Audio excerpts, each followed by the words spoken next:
Hello, my dear students. So let us continue doing our poem, that is After Blenheim by Robert Sadi. Okay, and we have already done till stanza 4 in our previous video. Now, in this video, let us start with stanza 5. Okay, so now the next stanza. Now tell us what it was all about, young Peterkin, he cries. And little Wilhelmine looks up with wonder-waiting eyes. Now tell us all about the war and what they fought each other for. Okay, so hearing about the battle from their grandfather, the children were thrilled, excited, and was also curious to know more about the war. And then young Peterkin asked his grandfather to tell him about the war or the purpose of the war, while little Wilhelmine looked up at her grandfather with anticipation. She was so curious that it reflected in her eyes, which was gleaming for an answer or reply from her grandfather.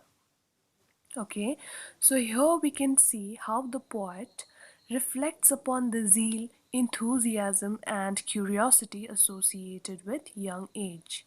Okay, which relates us to one of the themes of the poem, that is curiosity and lack of it.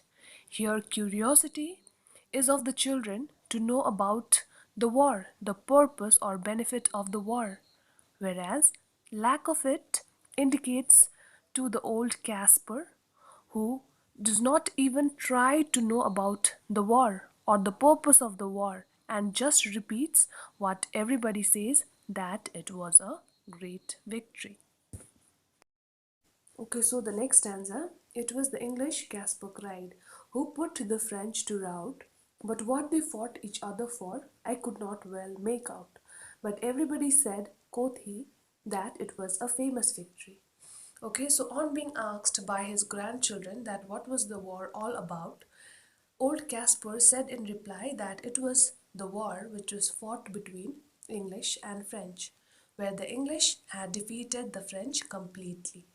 Okay, but he could not tell why they had fought. That means he did not know the reason behind the war.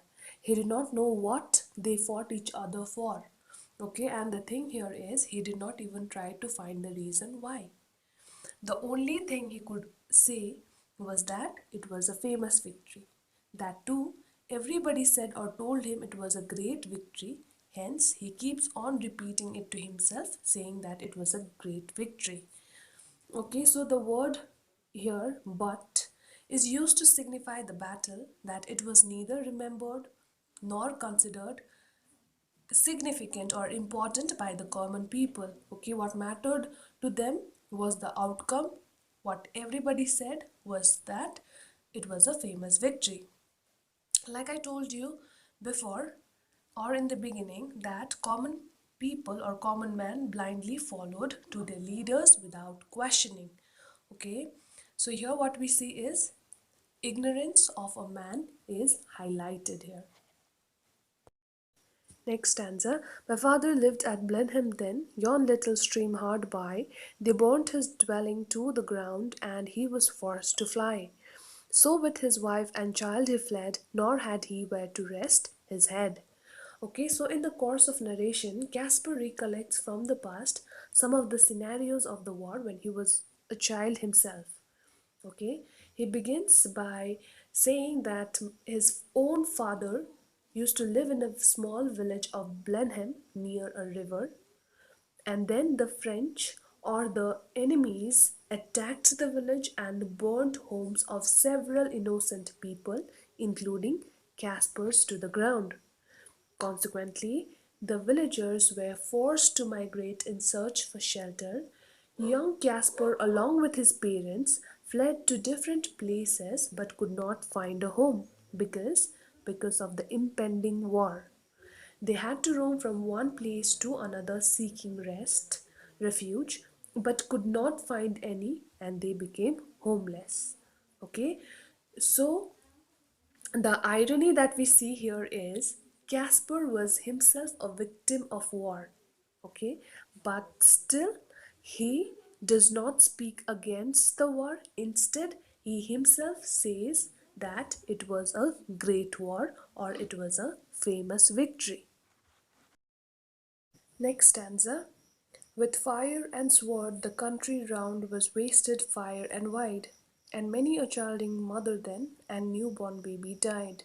But things like that, must be at every famous victory.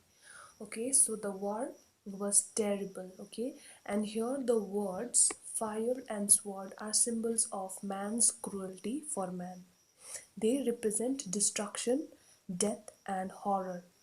Okay, so here it was wasted far and wide means the war caused its destruction everywhere. Okay, it caused great devastation and destruction.